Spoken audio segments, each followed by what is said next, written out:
नमस्कार। कैसे हैं? भारत माता की जय। जैसा कि आपको ज्ञात है बच्चे, आज 78वां स्वतंत्रता दिवस है और आप सभी को हमारे इस कुमार एडुटेनमेंट परिवार की तरफ से बहुत बहुत शुभकामनाएं, ढेर सारी शुभकामनाएं। ठीक है। अनेकों वीरों के द्वारा बेटा, अनेकों वीरों के द्वारा जब बलिदान दिया गया, तब जाकर के हमारे देश को आजादी मिली है। तब जाकर के उन वीरों को सदा अपने मन में नमन करें, उनका धन्यवाद करें, क्योंकि वो नहीं होते तो आज आप आजादी की सुबह में सांस नहीं ले रहे होते। ठीक है। तो आप सभी को हैप्पी इंडिपेंडेंस डे, स्वतंत्रता दिवस की बहुत बहुत शुभकामनाएं बच्चे। तो शुरुआत करते हैं जहां थे वहीं से।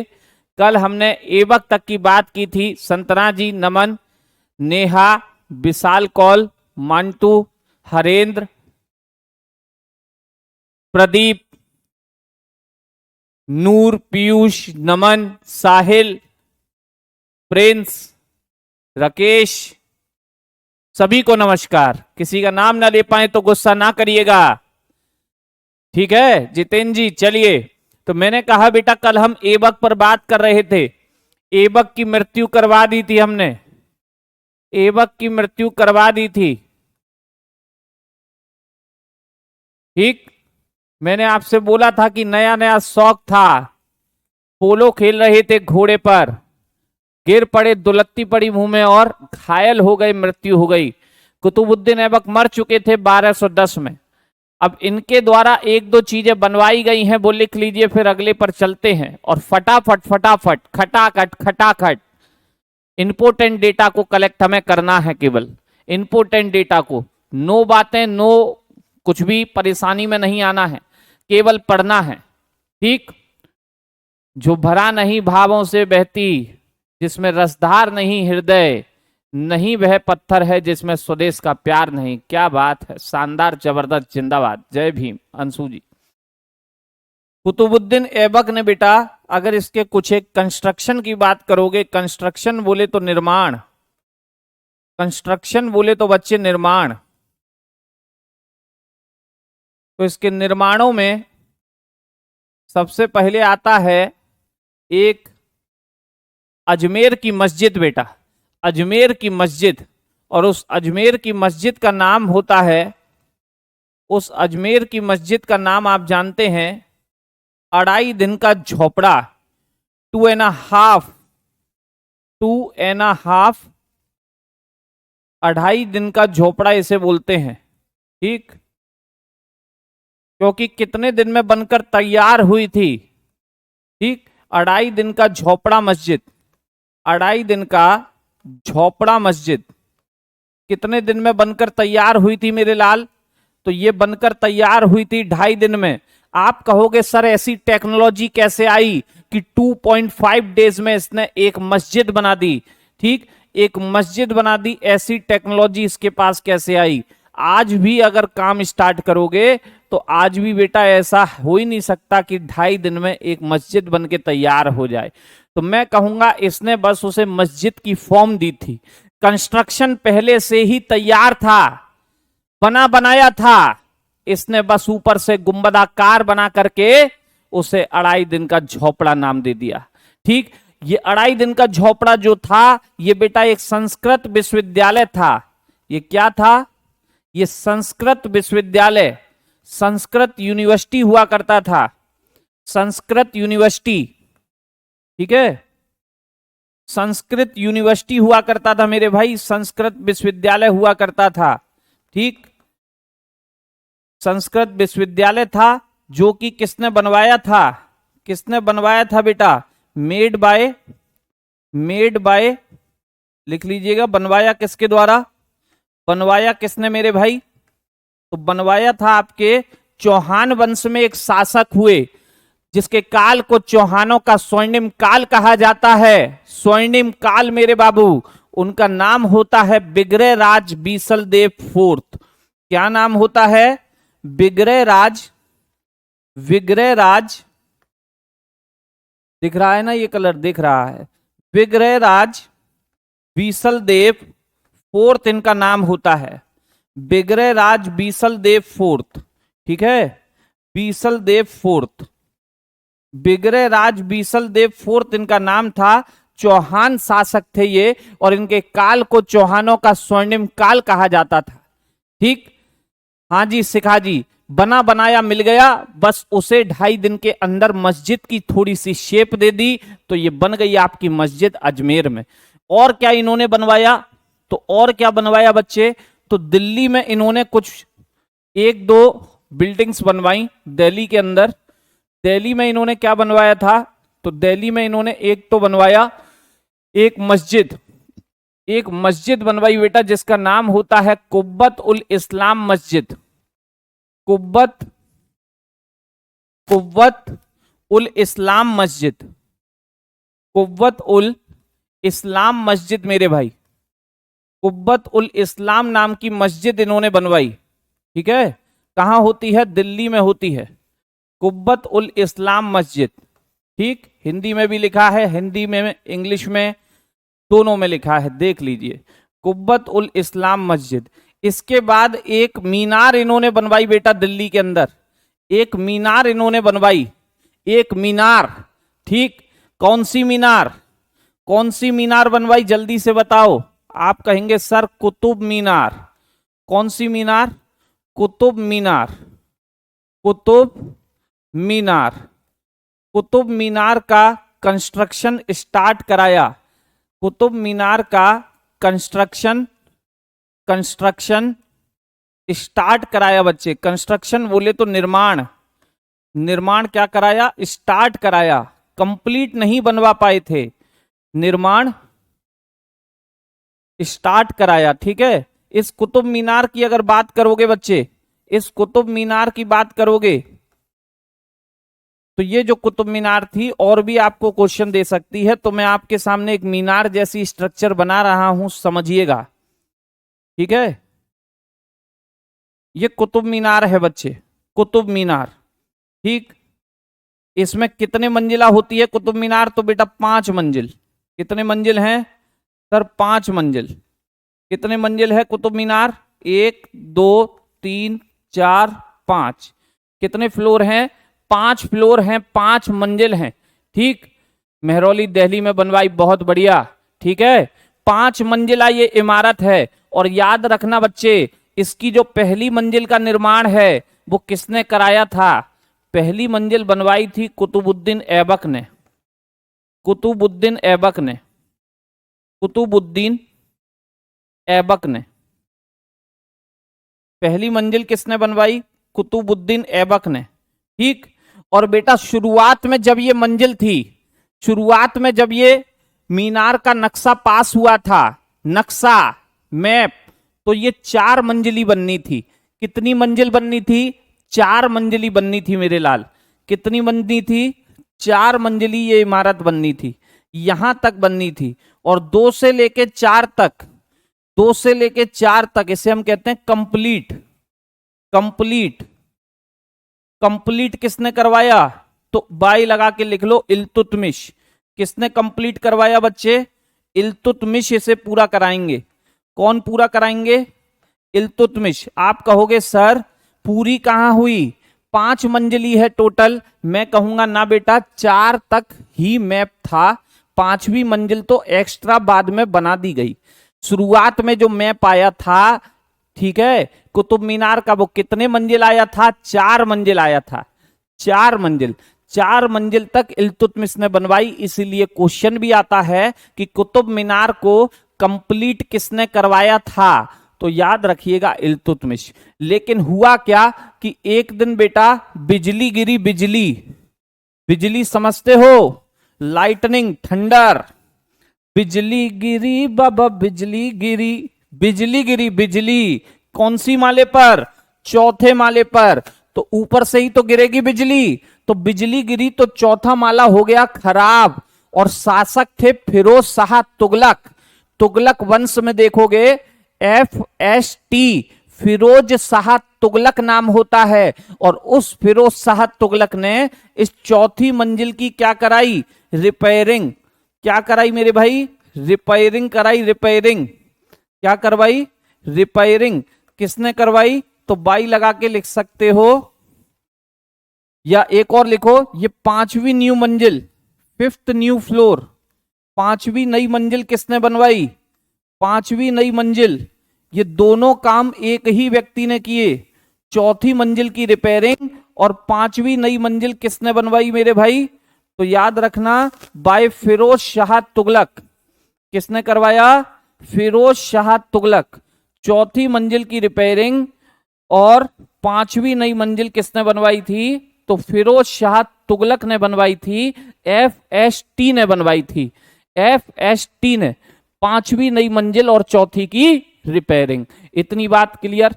अब कुतुबुद्दीन ऐबक जा चुके हैं, कुतुबुद्दीन ऐबक मृत्यु को प्राप्त हो चुके हैं।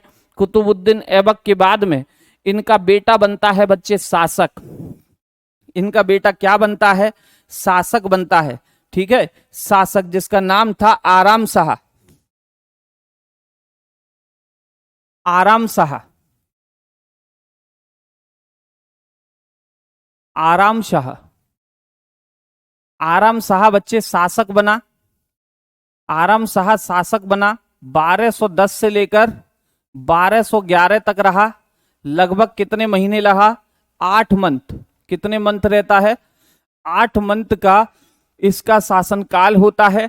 और ये आराम शाह है कौन मेरे भाई? तो आराम शाह है कौन? सन ऑफ ऐबक, ऐबक का पुत्र, ऐबक का पुत्र। ठीक, ऐबक का पुत्र है। ठीक, ऐबक का बेटा है, सन ऑफ ऐबक है। लेकिन बेटा आप जानते हो, ऐबक ने अपनी बेटी का विवाह किया था अपने एक गुलाम से, अपने एक स्लेव से। ठीक ना भैया ना। ऐबक ने जो वॉर किए वो मोहम्मद गौरी के सेनापति के तौर पर किए थे, जिसमें कालिंजर अभियान इंपोर्टेंट है, प्रधान, बताया हूं आपको। ठीक, चलिए, तो आराम शाह यहां आराम कर रहा था। इतना भी आराम मत करो, इसीलिए जल्दी से बताओ कि भारत में किसने कहा है कि आराम हराम है? आराम हराम है। जल्दी से बताइए, किसने कहा है आराम हराम है? और इसका नाम तो आराम शाह है।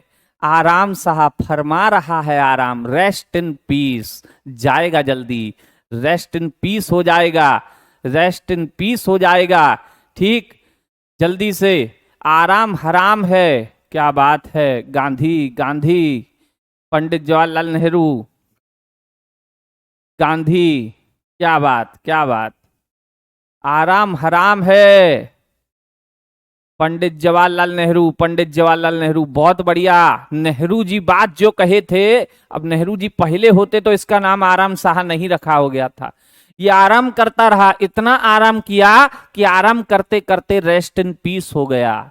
रेस्ट इन पीस अर्थात इसकी बेटा हत्या कर दी गई, इसका मर्डर किया गया, मर्डर। इसका क्या किया गया? मर्डर किया गया। मर्डर्ड बोले तो हत्या।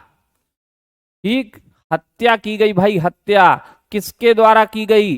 कौन करेगा? कोई गद्दी का लालची करेगा, कोई सत्ता का लोभी करेगा। कौन करेगा? किसको लालच होगा कि मैं गद्दी पर बैठूं? एक व्यक्ति है जिसने देखा कि कुतुबुद्दीन ऐबक खुद भी तो गुलाम था और गद्दी पर बैठ गया। हम कुतुबुद्दीन ऐबक के गुलाम हैं, दामाद भी हैं, तो हम भी तो गद्दी पर बैठ सकते हैं। नाम कौन हुआ? इल्तुतमिश। किसने हत्या कर दी भैया? इल्तुतमिश ने करी इसकी हत्या, और खुद बैठ गए किस पर? खुद बैठ गए किस पर? गद्दी पर। किस पर बैठ गए? गद्दी पर। तो अब बारी आएगी इल्तुतमिश की। 1211 से लेकर 1236 तक लंबा इनका शासनकाल रहेगा। इल्तुतमिश, इल्तुतमिश बच्चे इनका नाम है। और इल्तुतमिश की चर्चा करें तो 1211 से लेकर 1236 तक ये रहते हैं, 1236 तक। और सबसे पहली बात, कुतुबुद्दीन ऐबक जो था, क्या उसने कभी सुल्तान की उपाधि धारण की थी बच्चे? क्या सुल्तान का टाइटल होल्ड किया था कुतुबुद्दीन ऐबक? आप कहेंगे सर कभी नहीं किया, वो तो खुद को जमीन से जुड़ा व्यक्ति कहता था। ये लेगा, ये कहेगा खुद को सुल्तान। दिल्ली सल्तनत का पहला सुल्तान कौन होगा? इल्तुतमिश। पहली बात तो ये है कौन भैया? ये दामाद भी है और गुलाम भी है कुतुबुद्दीन ऐबक का। ठीक है, याद रखना, कुतुबुद्दीन ऐबक का गुलाम और दामाद। कुतुबुद्दीन ऐबक का, इंग्लिश में भी बोल रहा हूं, ठीक, slave and son in law of Aibak.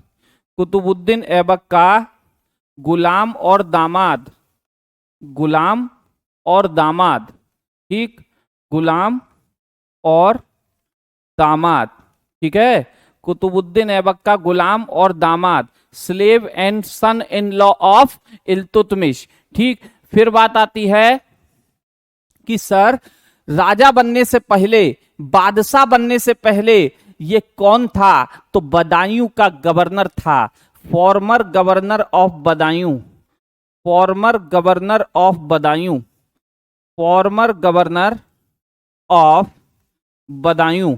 इसे ऐबक ने बदायूं का गवर्नर बनाया था भैया।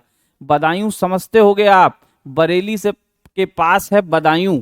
ठीक, बदायूं का गवर्नर था, बदायूं का क्या था? गवर्नर था, बदायूं का गवर्नर था। याद करो कुतुबुद्दीन ऐबक को। कुतुबुद्दीन ऐबक ने अपनी राजधानी क्या बनाई थी बच्चे? कुतुबुद्दीन ऐबक ने अपनी राजधानी क्या बनाई थी? आप कहेंगे सर लाहौर। वहीं पर उसकी मृत्यु भी हुई थी, लाहौर में। ठीक है, हाँ जी प्रधान बाबू, लाहौर में मृत्यु हुई थी, लाहौर ही राजधानी थी। तो बेटा सोच के देखो, कौन सी सल्तनत पढ़ रहे हो आप? आपने कहा सर हम दिल्ली सल्तनत पढ़ रहे हैं।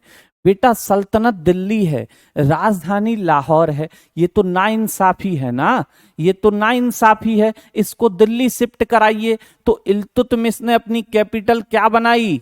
इल्तुतमिश ने अपनी कैपिटल यानी राजधानी क्या बनाई बच्चे? राजधानी क्या बनाई? आप कहेंगे सर दिल्ली। क्या बनाई? राजधानी दिल्ली बनाई। दिल्ली सल्तनत में पहली बार राजधानी दिल्ली आई है। कहां आई है? दिल्ली। हमने आपसे कहा था कल की क्लास में कि ऐबक जो था वो दिल्ली सल्तनत का संस्थापक था, क्योंकि पहला राजा था, पहला। लेकिन बेटा क्या वास्तविक संस्थापक था? क्योंकि राजधानी लाहौर थी, लाहौर से चला रहे थे शासन।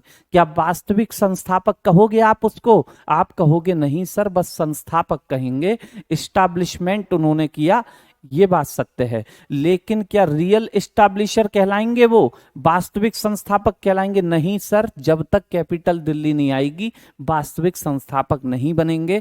तो बेटा किसको कहेंगे वास्तविक संस्थापक? रियल इस्टेब्लिशर ऑफ दिल्ली सल्तनत, रियल इस्टेब्लिशर ऑफ दिल्ली सल्तनत। दिल्ली सल्तनत का वास्तविक संस्थापक कौन बच्चे? दिल्ली सल्तनत का, दिल्ली सल्तनत का वास्तविक संस्थापक कौन होता है? तो रियल इस्टेब्लिशर ऑफ दिल्ली सल्तनत नेम्ड इल्तुतमिश। दिल्ली सल्तनत का वास्तविक संस्थापक कौन हुआ मेरे लाल? आप कहेंगे सर ये नाम होता है इल्तुतमिश। क्या नाम होता है?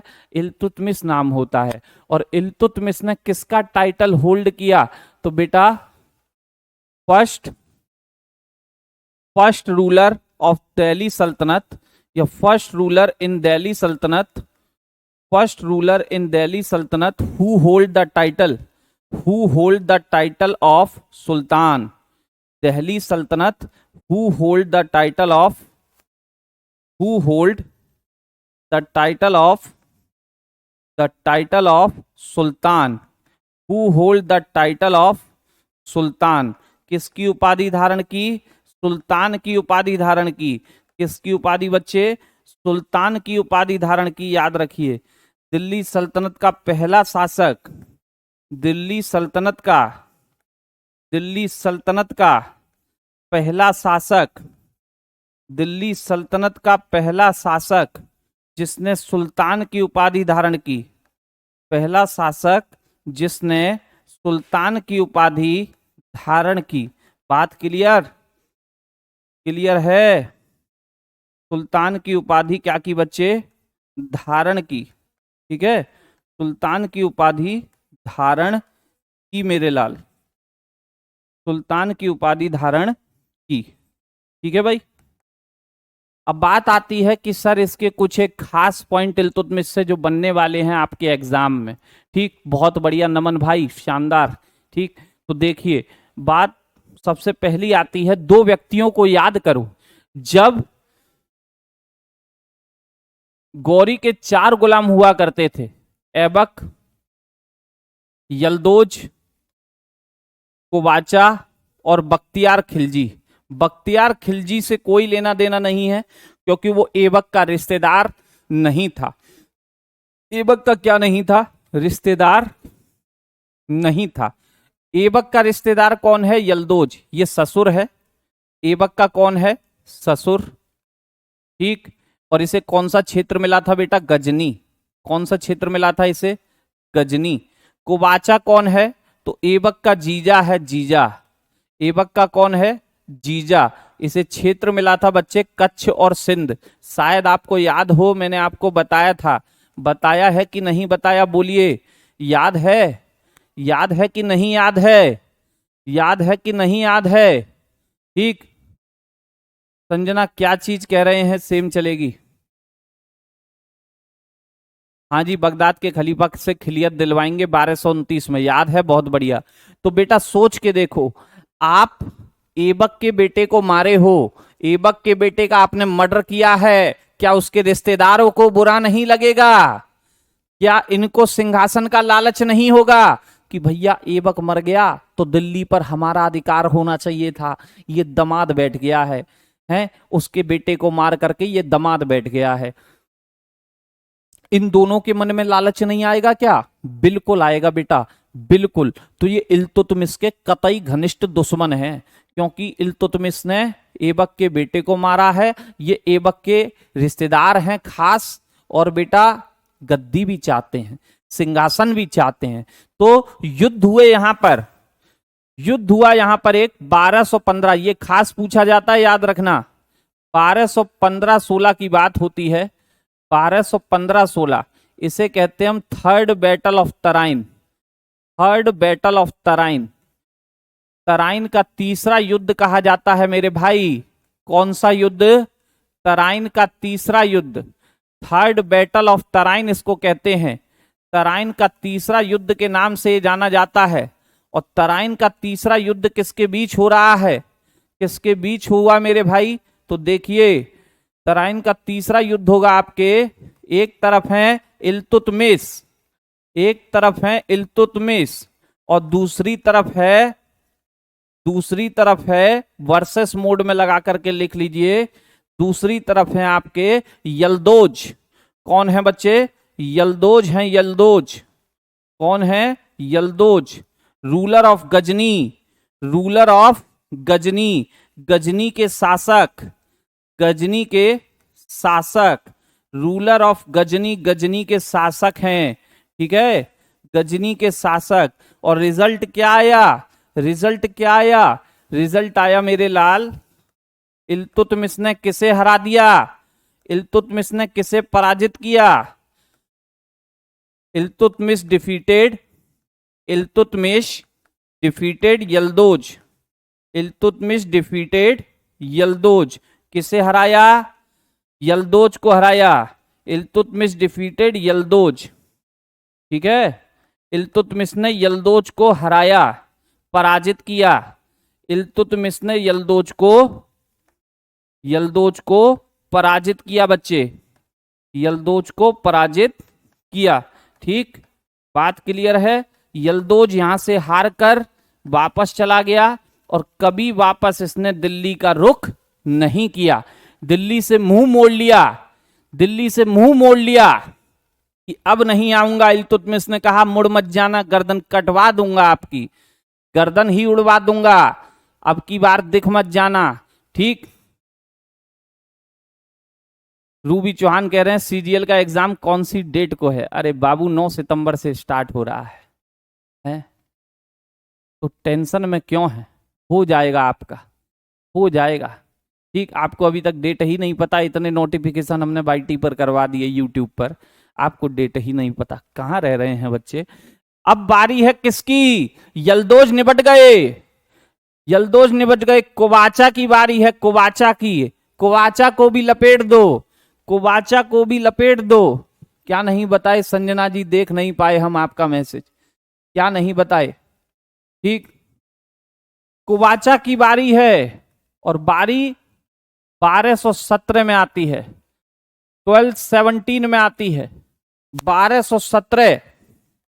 ठीक, 1217 में आती है और 1217 में इल्तुतमिश, इल्तुतमिश डिफीटेड, इल्तुतमिश डिफीटेड नसीरुद्दीन कुबाचा।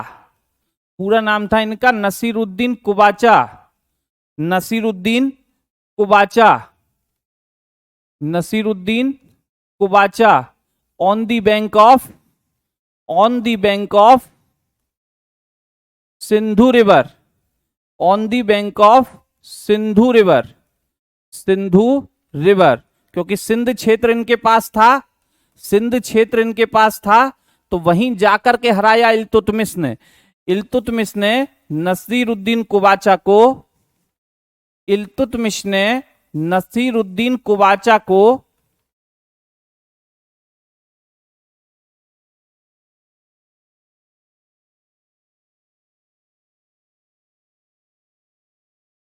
नसीरुद्दीन कुबाचा को, नसीरुद्दीन कुबाचा को, अरे क्या हो रहा, सिंधु नदी के किनारे हराया, नसीरुद्दीन कुबाचा को सिंधु नदी के, सिंधु नदी के किनारे हराया। और बेटा कुबाचा का इतना ईगो हर्ट हुआ,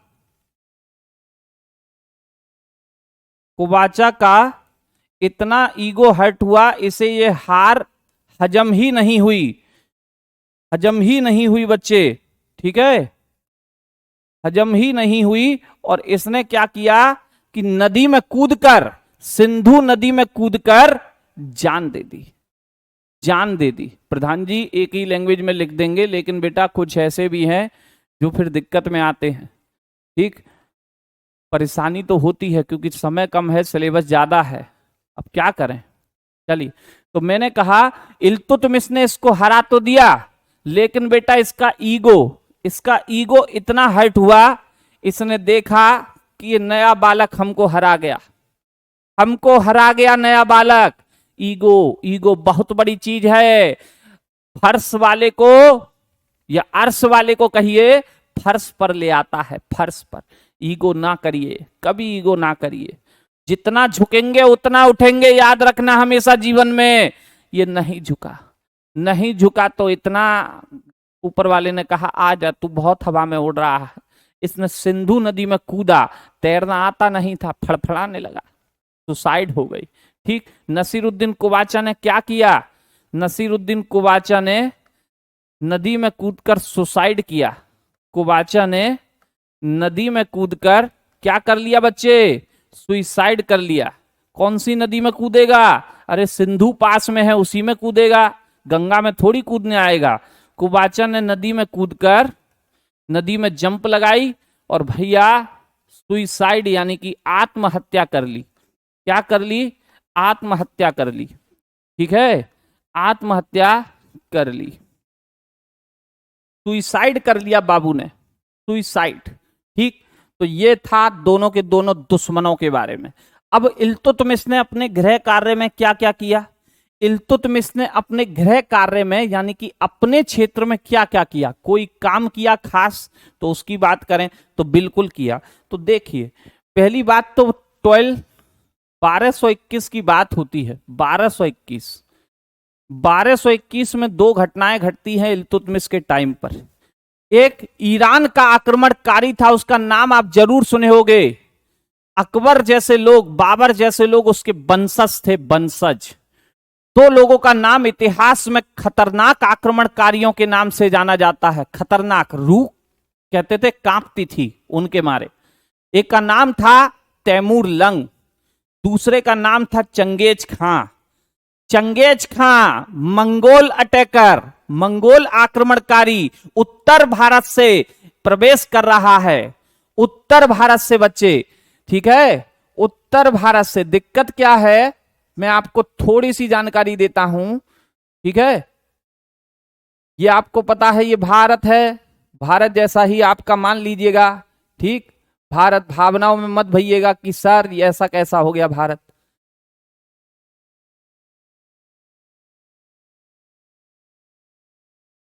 ठीक है, ज्यादा सिकुड़ गया है, ठंड लग गया है।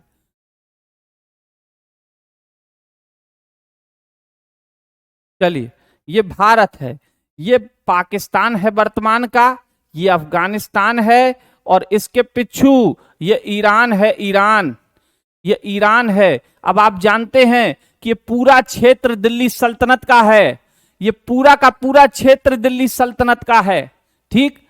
अब ईरान, ईरान के पीछे लगे कुछ लोग, ये चाइना है आज का वर्तमान का, और यहीं से भागता हुआ रॉकेट की तरह यहां पर है बेटा चंगेज खां, ये एरिया है चंगेज खां का, ये चंगेज खां है यहां पर आज का वर्तमान का चीन कह सकते हो आप, ठीक।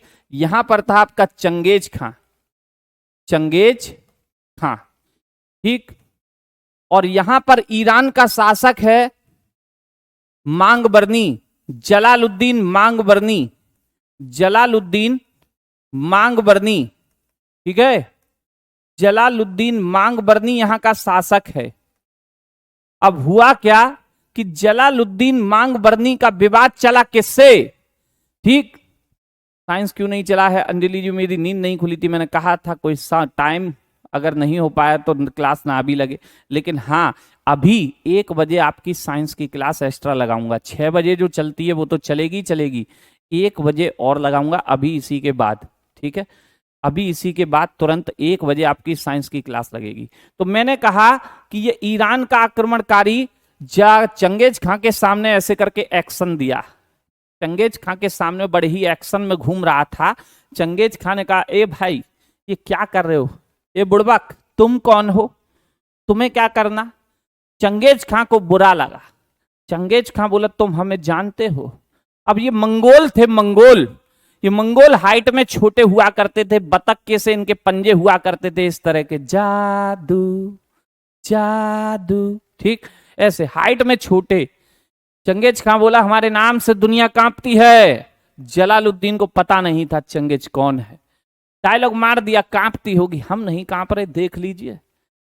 भैया चंगेज खां ने निकाला तलवार, और चंगेज खां की जैसे ही तलवार इसने देखी ये भागा, ये भागा, और कहां भागा, ये भागा दिल्ली। कहां पहुंचा, दिल्ली पहुंचा, दिल्ली। क्योंकि दिल्ली में कौन थे, तो दिल्ली में थे इल्तुतमिश।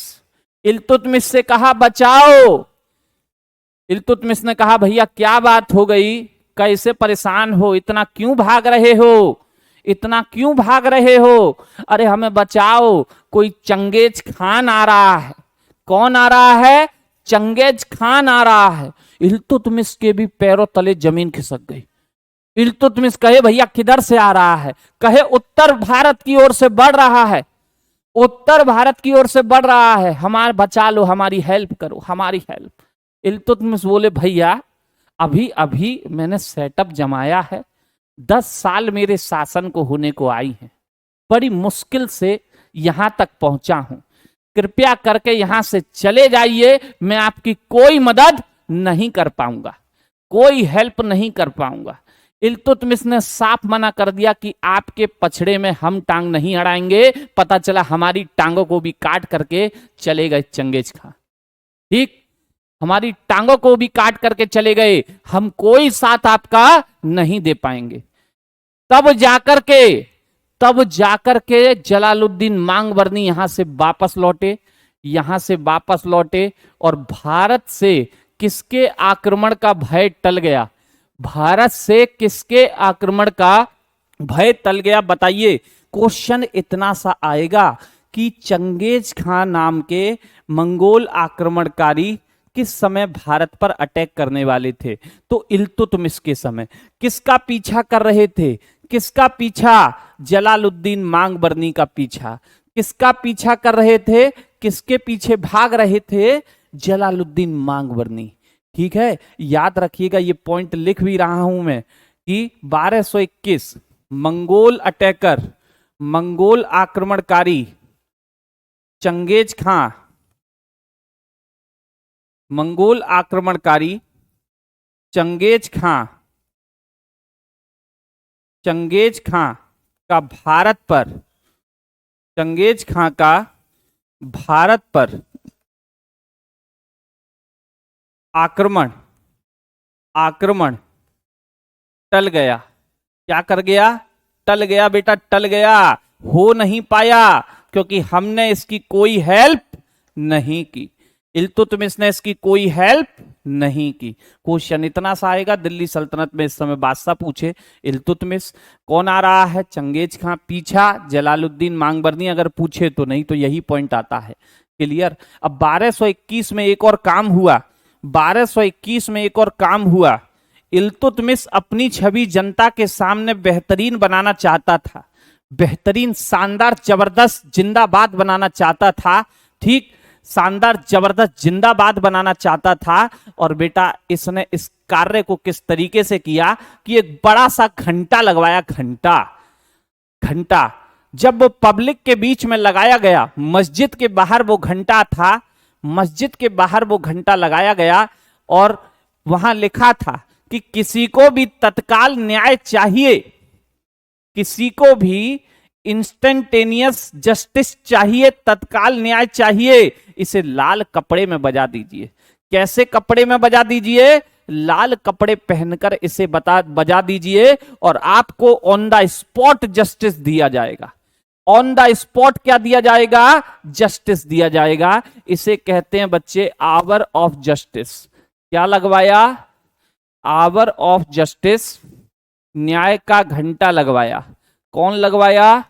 इल्तुतमिश लगवाया, न्याय का घंटा लगवाया। ठीक है, न्याय का घंटा लगवाया, न्याय का घंटा लगवाया, याद रखिए। ठीक, और इसे किस कपड़े पहनकर बजाना होता था? याद करना, ये लिखना नहीं है आपको, लाल कपड़े पहनकर इसे बजाना होता था।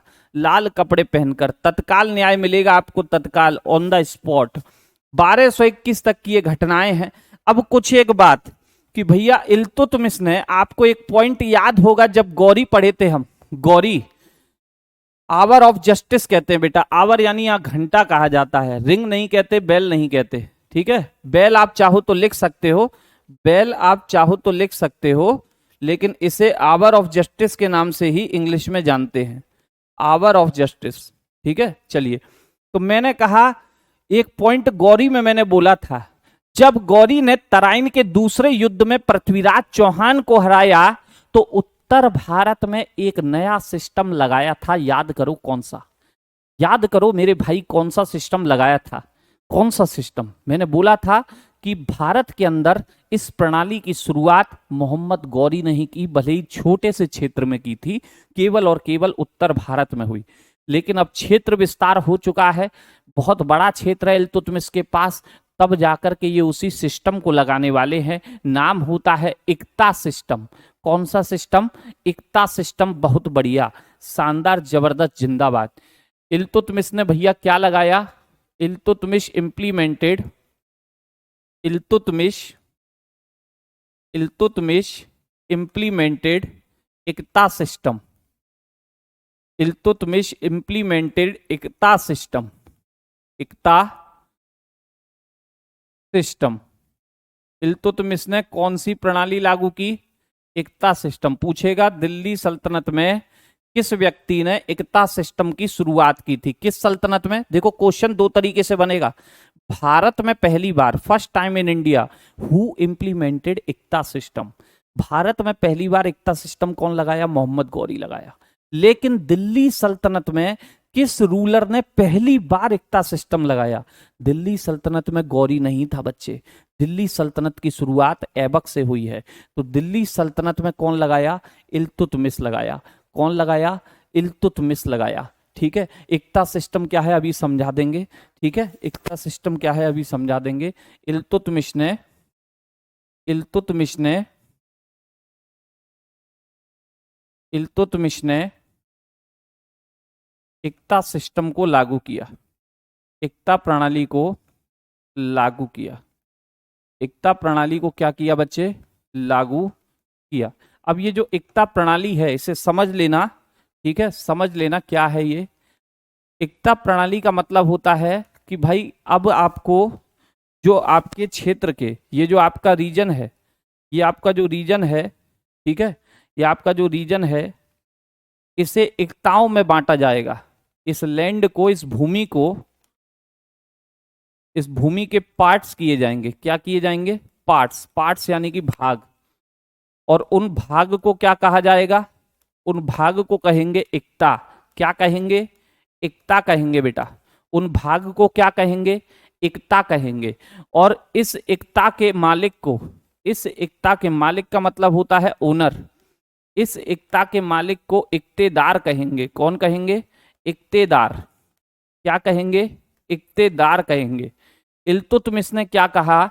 इल्तुतमिश ने भैया अपने सैनिकों को कैश सैलरी देना बंद। ठीक, कैश सैलरी क्या कर दी गई? कैश सैलरी, नगद वेतन क्या कर दिया गया? नगद वेतन बंद। नगद वेतन बंद। ठीक, नगद वेतन क्या कर दिया? बंद कर दिया। कहा कि भैया हमारे पास खजाने में कमी चल रही है, हम नगद वेतन आपको नहीं दे पाएंगे, नहीं दे पाएंगे, नहीं दे पाएंगे। तो क्या देंगे? हम आपको भूमि का टुकड़ा देंगे, हम आपको लैंड का एक पार्ट देंगे जिसको बोलेंगे इक्ता। और आप जो कि हमारे यहाँ नौकरी करते हैं, आप इस भूमि के मालिक कहलाए जाएंगे, इक्तेदार कहलाए जाएंगे। इक्तेदार का मतलब क्या होता है कि इस लैंड में से, इस लैंड में से जो भी बेटा जितना भी क्रॉप प्रोडक्शन होगा, फसल उत्पादन होगा, फसल उत्पादन, फसल उत्पादन, फसल उत्पादन के बदले ये लोग क्या लेते थे? तो बेटा टैक्स। क्या लेते थे? टैक्स। ये जो टैक्स है यही आपकी कमाई होगी। इस टैक्स का कुछ भाग आप रखेंगे और कुछ भाग जाएगा रूलर के पास। कुछ भाग किसके पास जाएगा? रूलर के पास जाएगा। समझ में आया? कैश सैलरी नहीं दी जाती है इसमें, केवल आपको भूमि का एक टुकड़ा दिया जाता है। उस भूमि के टुकड़े को ही इक्ता कहते हैं और इक्ता के मालिक को इक्तेदार कहते हैं। ठीक, मान लीजिए मैं इल्तुतमिश के यहाँ नौकरी करता हूं, मुझे भूमि का टुकड़ा दिया, मैं इक्तेदार हो गया। अब मुझे सैलरी नहीं मिलेगी, मैं यहीं से जो फसल उत्पादन होगा उसके टैक्स में से ही मैं कमाई करूंगा और उसका कुछ भाग किसको भी भेजूंगा? रूलर को, शासक को, यानी इल्तुतमिश को। इसका मतलब हुआ इल्तुतमिश ने अपने पास से बर्डन कम कर दिया। कैश सैलरी मतलब खजाने को खाली करना। उसने कहा मैं नहीं दूंगा, मेरे पास है ही नहीं, आप खुद कमाइए और उस कमाई का कुछ भाग हमें भी दीजिए। ये होता है इक्ता सिस्टम। इसे कहते हैं बेटा इक्ता सिस्टम। कौन लागू किया? इल्तुतमिश लागू किया। अब इल्तुतमिश ने भारत के अंदर कुछ कॉइन चलाए। कॉइन, ये पहला शासक था बेटा जिसने प्योर अरेबिक कॉइन चलाए। फर्स्ट रूलर, इल्तुतमिश के बारे में ही पढ़ रहे हैं, याद रखना। फर्स्ट रूलर हु इश्यूड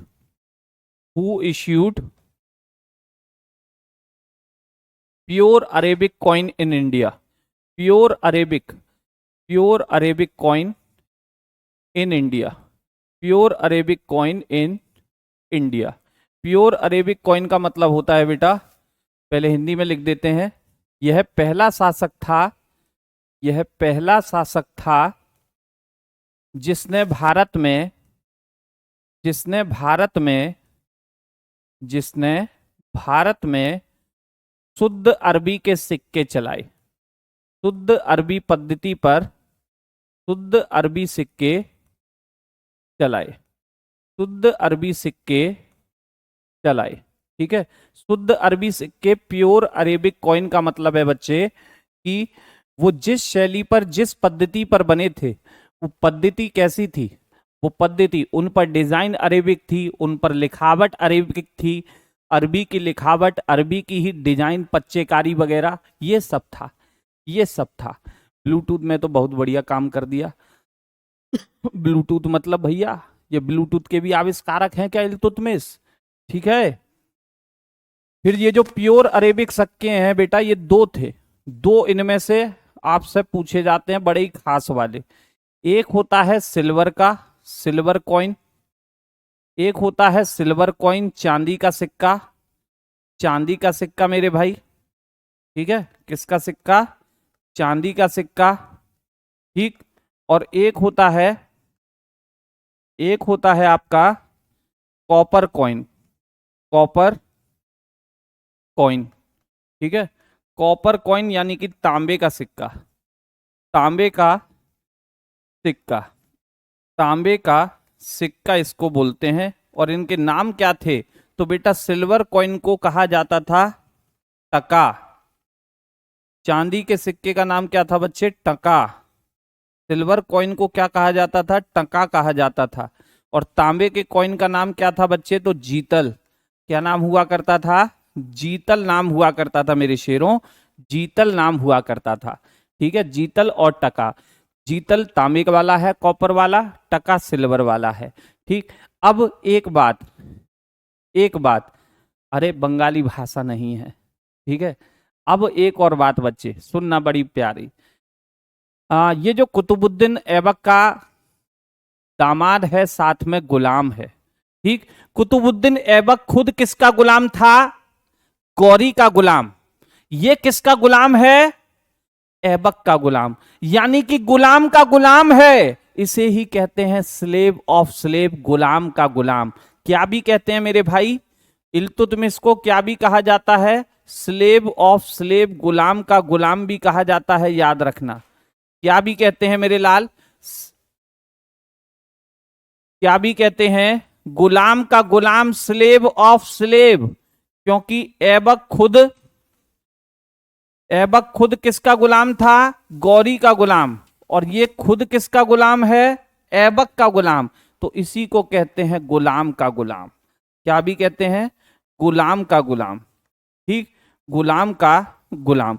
इसे बेटा अपने बड़े बेटे से बड़ा लगाव था, बड़े बेटे से बड़ा लगाव था।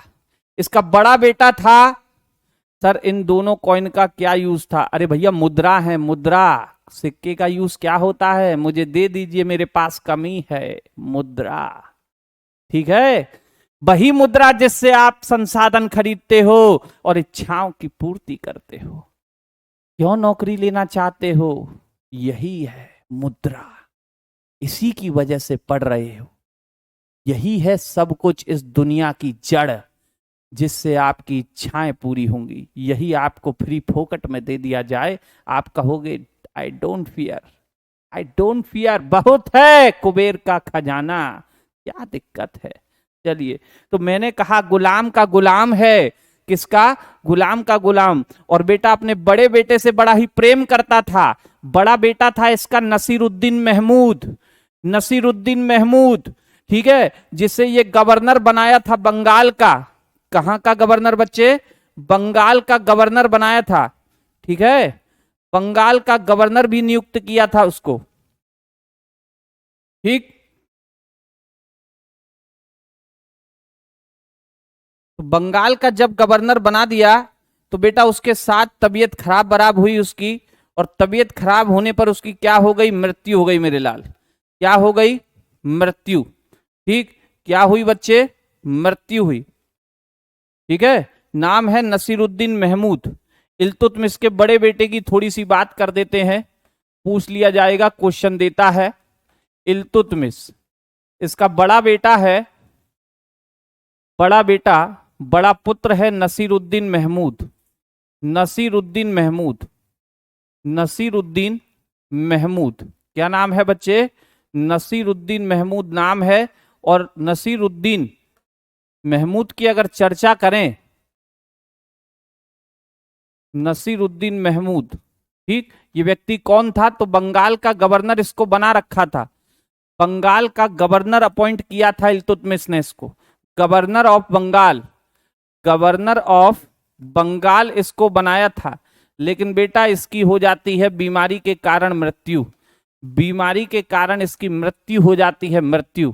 ठीक, बीमारी के कारण मृत्यु, इसकी डेथ होती है। अब डेथ होती है तो इल्तुतमिश बड़े ही परेशान हो जाते हैं कि मेरा एक ही योग्य बेटा था, वो भी मृत्यु को प्राप्त हो गया, वो भी मृत्यु को प्राप्त हो गया। शादी इज इक्वल टू बर्बादी, आई डोंट लाइक शादी। अरुण जी ठीक है, आइए। डेथ हो गई तो डेथ के बाद इसका बेटा मकबरा बनाया गया। मकबरा समझते हैं? मकबरा जिसको इंग्लिश में कहते हैं टॉम, क्या कहते हैं? टॉम कहते हैं, टॉम। इल्तुतमिश ने इस बड़े बेटे का क्या बनवाया? मकबरा बनवाया। अरे बाबू, इसको हैजा बन गया था, हैजा, उल्टा सीधा खा लिया था, कोलेरा, कोलेरा, विसूचिका, ठीक, लूज मोशन, वॉमिटिंग इतनी हुई कि इसकी अंतरात्मा निकल गई, अंतरात्मा, ठीक, क्या निकल गई? अंतरात्मा निकल गई। धन्यवाद, धन्यवाद। स्वतंत्रता दिवस की शुभकामनाएं। मिठाई, क्या बात है, शानदार, जबरदस्त, जिंदाबाद। खाएंगे? सोचिए, खिला रहा हूं, फील करिए, ठीक।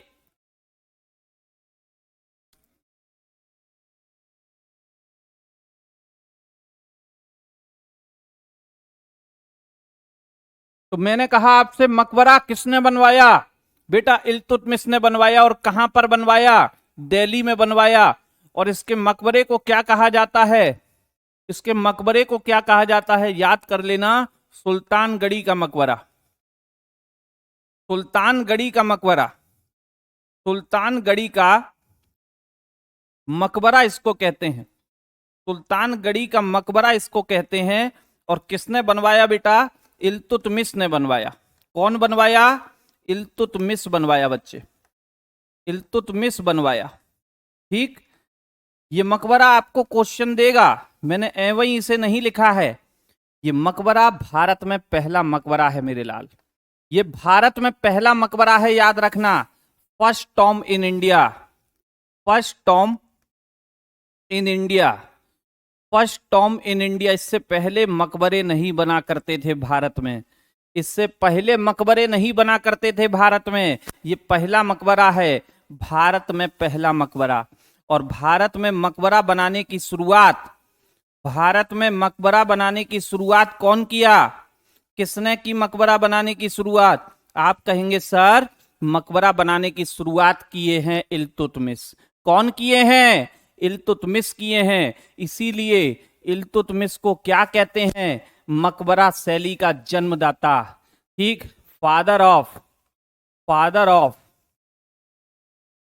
Tom system, father of Tom system in India, father of Tom system in India. Bharat में मकबरा शैली, मकबरा पद्धति का जन्मदाता कौन है?